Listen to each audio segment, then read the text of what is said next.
Hey everybody, this is Alessandro. Welcome back to my channel. I was working with one of my students on one of their shots, and one of the things we quickly realized that, even though sometimes you tend to focus and copy, well, not just copy, but following yesterday really well the reference, there are moments where, it just doesn't work, right? Even though you do the right key and everything, it just look like, guys, that it just look very floaty or without energy. And if you take a look at this example, the character is running here on the wall, jumping here, right? And it's trying to jump on top of the wall. And basically what we're trying to study here is the arc, right? The way he reached the highest point of the jump, which is more or less around this area, guys. Okay, well, you can see here on the reference. And then it's coming down here, okay? It's putting the hands on the wall and coming down. And one of the things that you notice when you slide, the hands there, that the arc is quite smooth, more or less. All right, maybe there is a slight little bump, but when you reach that point, it continue more to come down, kind of fluidly, right? And this is even though you study the reference really well, you can even copy if you want, and you try to recreate kind of the same here, and then it's coming down, right? The problem is when you play this one, and you can see right now, guys, it's gonna look very floaty, okay? Especially the landing.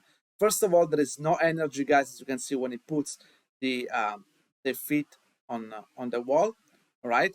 That's the very first issue, right? Even though I put the hands there properly, see the arc is kind of smooth, but it feels very slow, especially even more on the landing where the landing just feel weightless. It look like it's kind of gravity on the moon or something like that, right? It's kind of lacking the energy and stuff like that. All right. So one of the things I'm gonna show you right now is why is happening this, right? So this is kind of the part where we feel more the energy of the jump, right? And this is kind of the highest point for a moment, the highest point of the jump, and more or less it's kind of staying on the same level, slightly going down, and then coming down until the right ending. So as you can see, there is not a lot of contrast. Remember, we talked about that before in the previous tutorial, and this is one of the things that is causing actually problem, right, guys? By the way, just to be clear, guys, this is like a layout pass. It means I didn't refine the poses or stuff like that. It's mostly just to feel the energy of the character, where it puts the feet, where it jumps, and stuff like that. Okay, so ignore all those things where, as you can see, the hands are going through and stuff like that, right? This is like intentional for the very first layout pass.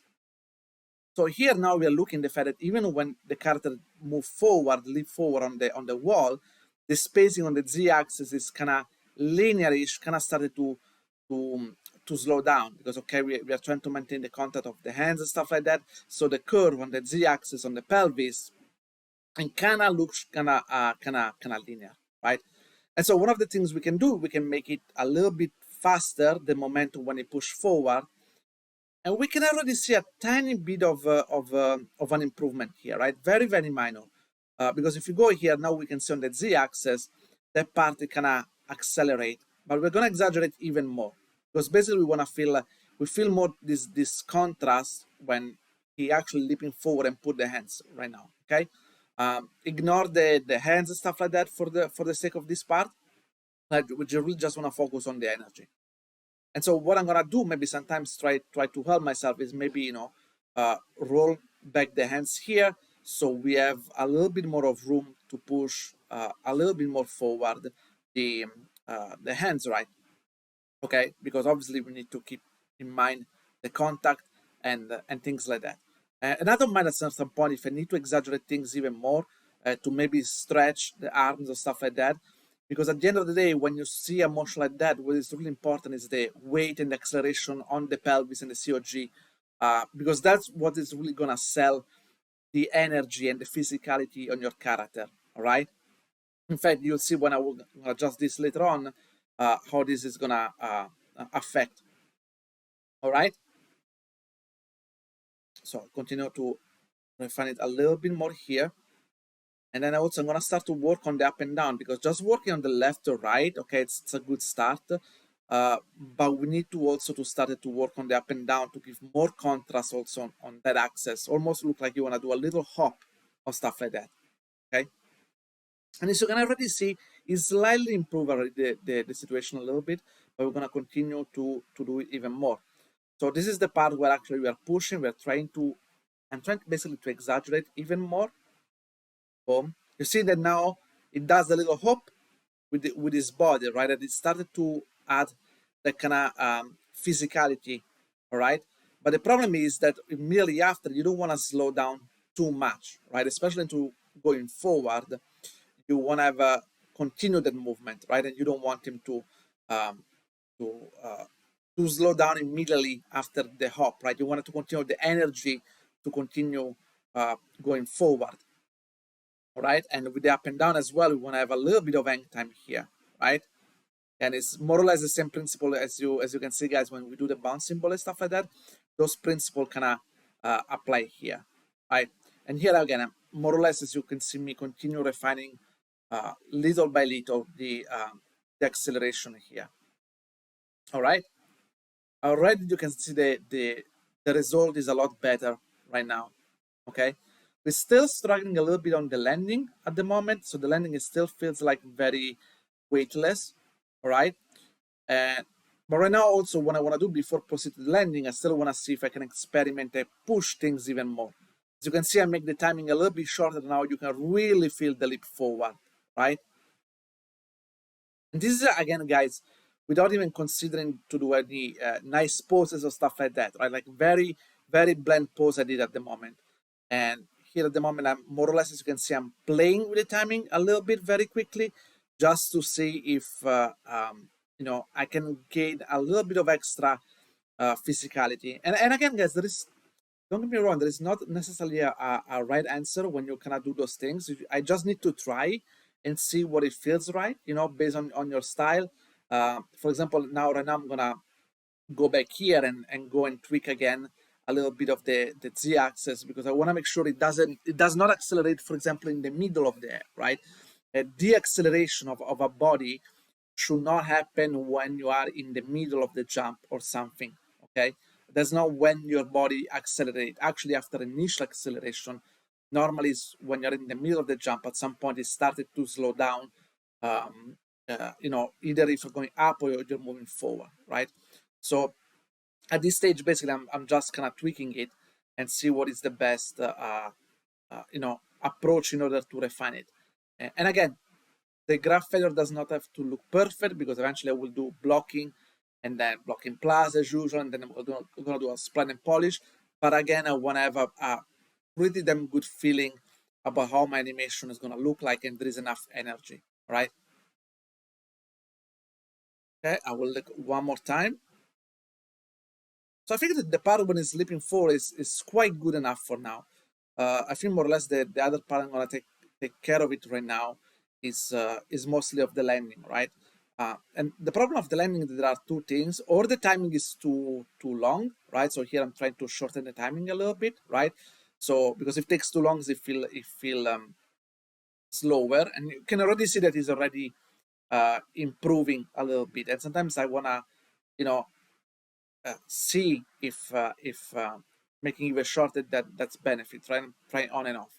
But another things you can do after you adjust the timing, you can actually exaggerate the amount of the jump. Right now, the problem is that I have one flat floor, but here, because we are doing our own animation, we can create whatever we want.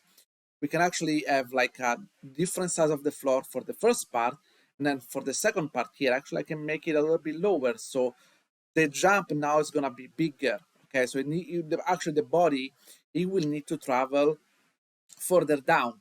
Okay, and basically here now we'll explore exactly this solution. Okay, so the character is going to go down a little bit more, right?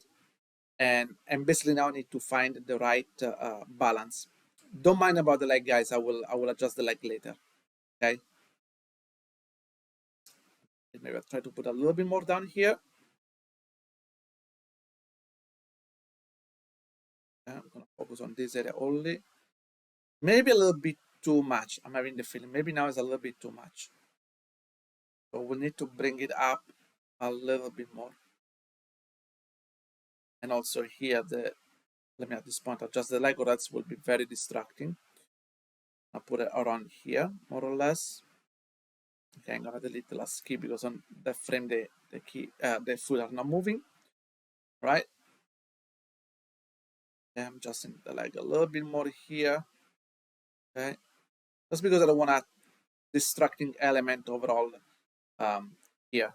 Okay, the legs are too broken, then obviously it will be distracting to watch when you're watching your animation, and it's very hard to tell if you're doing the right things, right? So just the minimum things to make it look okay, right? I'm gonna adjust the spline here in the graph editor, right? Adjust the floor a little bit more here, right? So it doesn't feel like the character is kind of flying, right? Oh, let me zoom in. Okay, I think around this. Okay, that seems decent enough. Freeze it. Okay, as you can see now, the acceleration is a lot better. Okay, we are gonna get rid of the floatiness effect, right? That we had before, that kind of looked like there was a gravity on the moon, right? But again, maybe here, thinking maybe this is the hang time needs to be like a frame later. Okay. In general, keep in mind, guys, for layout, I like to keep everything, the entire body on a certain amount of frames. I don't like offsetting like I'm doing right now. Maybe this could be good just for testing, right? To see if overall we're going um, to the right direction. All right. In fact, like I'm doing this and I'm putting back, and I'm working a little bit more on the spacing on the Y, because I felt like the acceleration towards the end was a little bit too abrupt. Okay. Boom. Yeah. See, now it's a lot better. Okay. Again, still maybe I can see if I can refine it a bit more. Maybe an extra frame, right? Because obviously things are changing since now the gap of the jump is bigger, right? To what we did before. And of course, there is always, guys, as I mentioned, room for improvement. This is just me telling you how to approach things where things are looking floaty from your reference. And then, this is the methodology. Then you can decide how much you want to exaggerate this one, how subtle you want to make it. If you're doing very realistic animation, you're doing very exaggerated animation, kind of cartoonish or very action, and you want something a lot more dynamic, right? So there is plenty of way to solve this problem here, guys. But what I'm telling you is that this is the approach that you should have, and not just blindly copy the reference because it feels the reference might feels okay because there is a real person doing it, but in animation sometimes it doesn't. Okay, guys, and that's what you need to do to improve it.